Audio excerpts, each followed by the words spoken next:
পশ্চিমবঙ্গে চিংড়ি চাষ একটি অত্যন্ত সম্ভাবনাময় ও লাভজনক কৃষি কার্যক্রম হিসেবে দ্রুত জনপ্রিয়তা পাচ্ছে।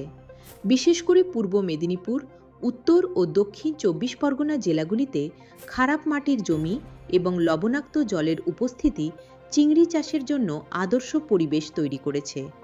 বাগদা ও গলদা চিংড়ি এখানে প্রধানত চাষ করা হয়, যা দেশীয় বাজারের পাশাপাশি রপ্তানিতেও গুরুত্বপূর্ণ ভূমিকা রাখে।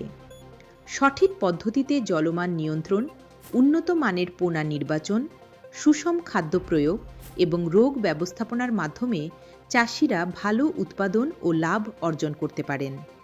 সরকারি বিভিন্ন প্রকল্প ও প্রযুক্তিগত সহায়তার ফলে এই খাতে নতুন চাষিরাও আগ্রহী হয়ে উঠছেন, যা বাংলার অর্থনীতিতে একটি ইতিবাচক প্রভাব ফেলছে। এমনই তথ্য পেতে ফলো করুন স্ট্রিম নিউজ বাংলা।